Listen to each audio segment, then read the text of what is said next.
Ça va maintenant? On fait cher là, dit que ça va. Attends.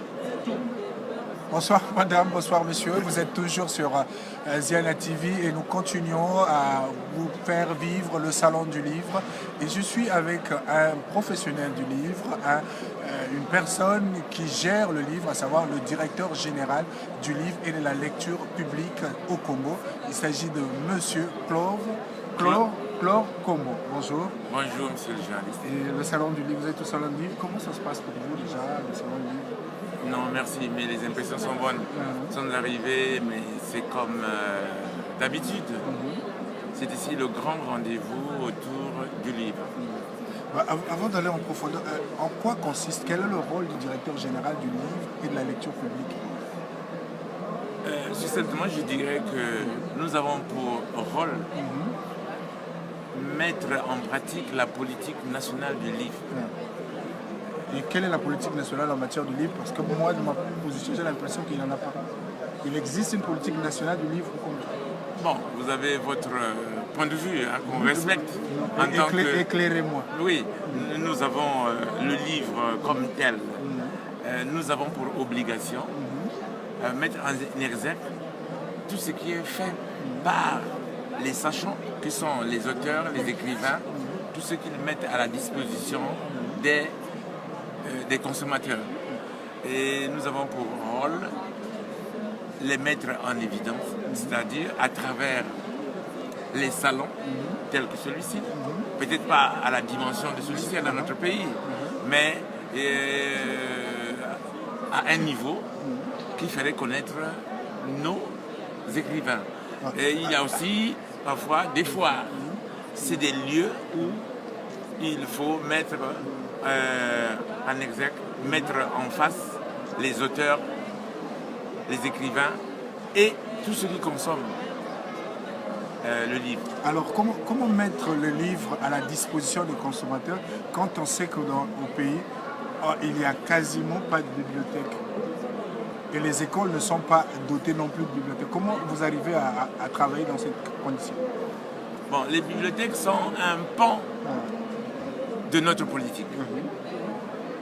Certes, nous avons des difficultés. On ne peut pas dire qu'on ne peut pas comparer notre pays à ce qui se fait ici. Non, on ne le ferait pas.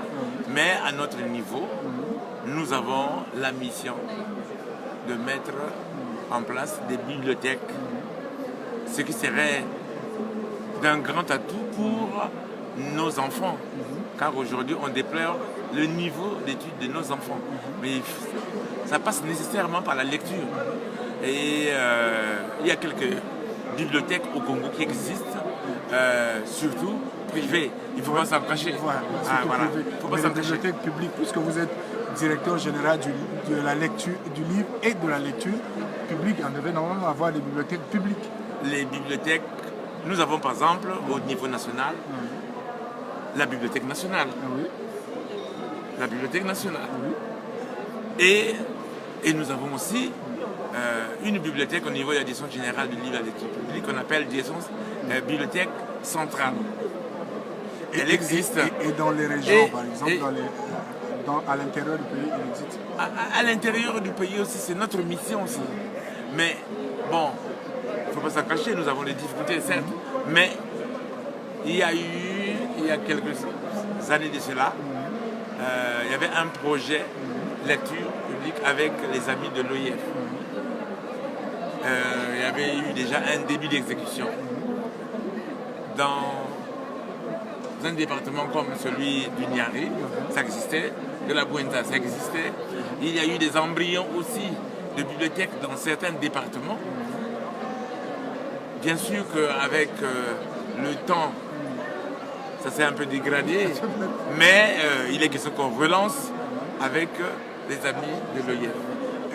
Et question pour 2019, outre votre présence au Salon du Livre de Paris, quelles sont vos actions, quelles actions vous avez prévues pour vulgariser le livre au sein surtout de la couche juvénile, les jeunes, les enfants, pour les amener à la lecture? Merci beaucoup, monsieur le journaliste. C'est une question très importante, très pertinente. Mais nous n'avons pas besoin d'attendre le salon de Paris pour pouvoir avoir notre politique nationale en matière de livres. Nous avons des actions que nous devrons mener. Avec le temps, vous verrez vous-même qu'est-ce qu'on fera. Oui, sinon... quelles sont ces actions? Parce que nous sommes au niveau de Paris, puisqu'on a la chance, on n'a pas la chance d'avoir tous les jours, comme ceux qui sont au pays, le directeur général du livre et de la lecture publique. Nous avons... Une grande action que nous avons, par exemple, c'est avec le chef du département, le ministre Didier Mouyongo. Il est question qu'on fasse la foire du livre de Brazzaville. La foire du livre de Brazzaville. Donc, comprenez, ça se tiendra. Nous allons... Ça, c'est un scoop. Est-ce qu'il y a déjà une date prévue? Non, il n'y a pas encore une date. Mais nous avons eu cette idée de tenir cette foire nationale depuis l'année passée. Les finances n'ont pas suivi. Il est question qu'on relance le projet cette année. Mais la foire se fera. Voilà une des grandes actions. Mais on n'attend pas le salon de Paris. Mais justement, on parle du salon de Paris. Oui. Il y a quelques années, on avait un grand stand et là, il a fallu l'intervention de Paul Naikolo pour qu'on ait un petit espace. Alors vous êtes du côté des pouvoirs publics. Ça vous fait quoi que ce soit une entité à part qui permette au livre congolais d'exister au salon? L'existence du livre, monsieur le journaliste, dépend de tout le monde. Aussi bien du secteur public que du secteur privé. Là, nous avons... Mais l'action, puisqu'on parlait d'une politique, l'action du public devait être plus importante que celle du privé. Nous en sommes d'accord, mais monsieur le journaliste, c'est pas un secret. Nous avons aussi parfois certaines difficultés. Aujourd'hui, il y a la conjoncture économique et financière dans le monde qui, ce n'est plus un secret pour personne. Nous avons certaines difficultés, certes, mais nous nous attelons avec le peu que nous pouvons avoir pour faire quelque chose. Hélas, Paul Naikolo, voilà, c'est quelqu'un qui a pensé qu'on ait quelques mètres carrés ici au Salon de Paris, mais c'est une action que je dirais peut-être commune. La preuve, les animateurs, c'est pas le prometteur là seulement qui a créé cet espace. Pourquoi nous sommes venus?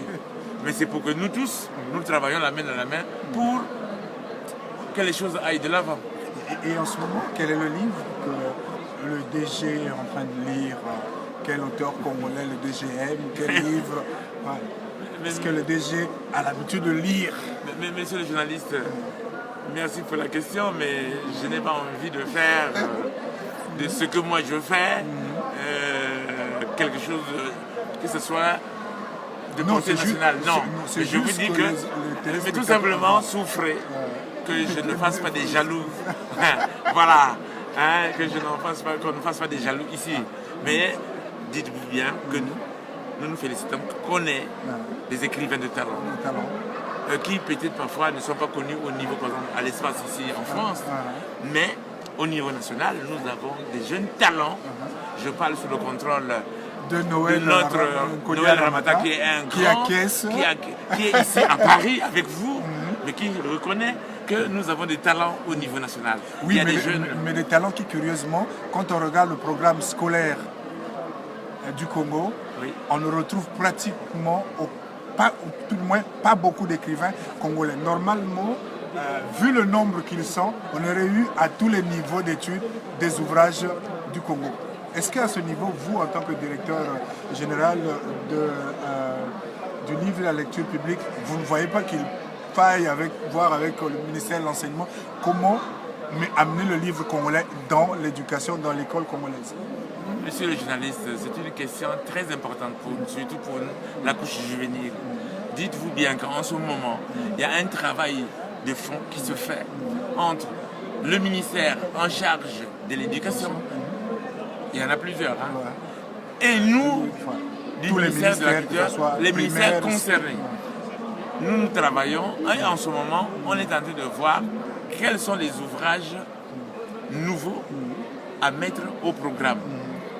Nos amis de l'INIRAP travaillent avec nous. Dans la laissez-nous vous dire qu'il y a déjà eu une réunion, des réunions dans ce sens, où les techniciens à la matière se sont retrouvés. Quelques ouvrages ont été arrêtés pour l'année scolaire 2018-2019. Donc l'année scolaire en 2018-2019. Et il y aura des ouvrages qu'on mettra, qu'on va publier, qui seront au programme au moins pendant 2 ans, 3 ans et 4 ans. Il est question qu'on renouvelle de temps en temps pour faire connaître aussi d'autres écrivains. Parce qu'aujourd'hui, il n'y a pas très longtemps, les ouvrages au programme étaient toujours des ouvrages de certains grands noms de chez nous. Mais il va falloir, on a pensé, renouveler au moins, qu'il y ait d'autres ouvrages qui sont connus, d'autres auteurs et écrivains. Une petite fuite, quel auteur? Non, monsieur le journaliste, s'il vous plaît, attendez que ce livre-là sorte au programme. Attendez que ce livre-là sorte au programme. Nous sommes en train de travailler avec les amis de l'INERAP et les amis du ministère de l'Éducation nationale. Alors, une question un tout petit peu simple. Quelle est la journée normale d'un DG de livre? Qu'est-ce que quand vous vous réveillez, vous arrivez au boulot? Quelles sont les tâches les plus... Est-ce que vous avez une sorte de monitoring, savoir ce qui se passe dans les régions? Monsieur le journaliste, s'il vous plaît, non, ce n'est pas un secret. Le livre est au centre de mes préoccupations. Le livre, lorsqu'on dit par exemple, en ce qui concerne la couche juvénile, mais nous tous, nous devons mettre la main à la pâte. Et moi, en tant que directeur général du livre, mais c'est dans mes préoccupations quotidiennes. Comment renouveler? Qu'est-ce qu'il faille faire pour que le livre soit connu du grand public? Comment faire de telle sorte que même nous, les adultes, nous puissions nous remettre en cause, regarder qu'est-ce qu'il y a lieu de faire pour que les choses aillent de l'avant. Et nos prestations, je crois que devrait avoir un écho favorable sur le terrain. Mais justement, voilà pourquoi on vous donne la possibilité. Donc c'est pour vous dire que notre réflexion est permanente pour améliorer la qualité du livre d'abord et aussi de la lecture auprès de tous ceux qui s'intéressent à ces âmes. Et ça fait quelques années que vous êtes DG.